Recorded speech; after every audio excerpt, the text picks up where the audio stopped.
Hong Kong is very much in focus at the Asian Financial Forum 2014 here in Hong Kong. And I'd like to welcome the Financial Secretary of the Hong Kong SAR, John Zhang. Thanks indeed for joining us. I'd like to start, I think, John, by asking you the question about your outlook for 2014. What do you see ahead?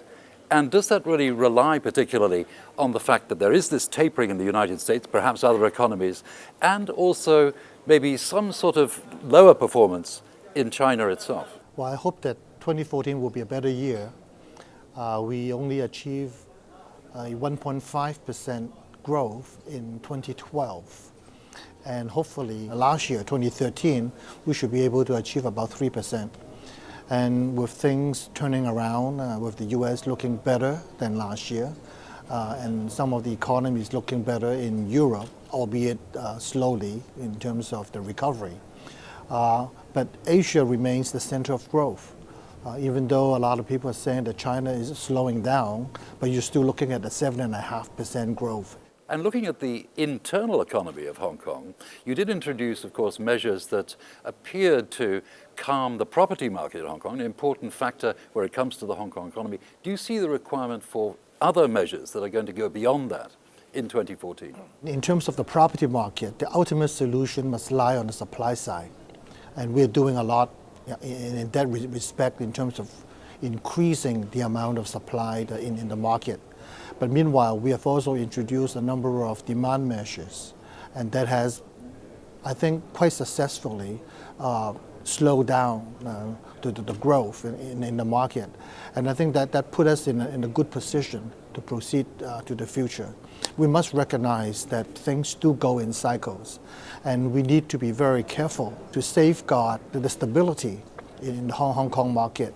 And really looking at the overall demographics of Hong Kong, it's said that Hong Kong's population is getting older and that this could affect our long-term economy.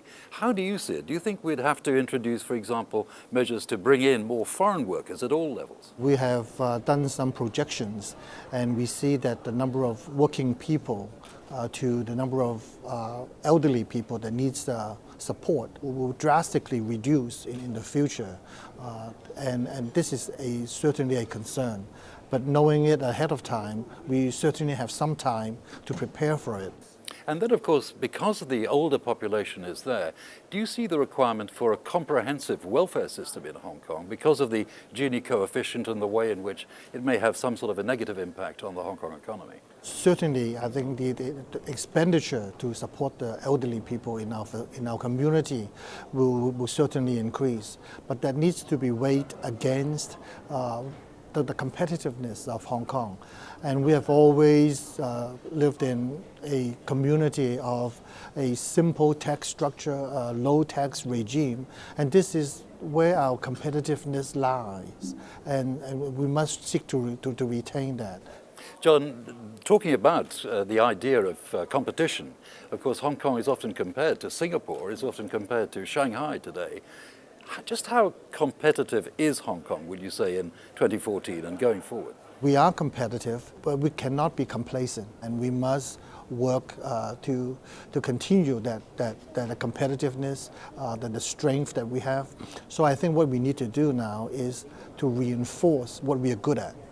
We have 4 pillar industries that we are indeed very strong: logistics, financial services, tourism, professional services. These are all our strong areas, and we need to reinforce that. But meanwhile, we also need to reinforce or build up some of these new areas. For example, the innovation, the technological areas, all these things are also great potentials for us.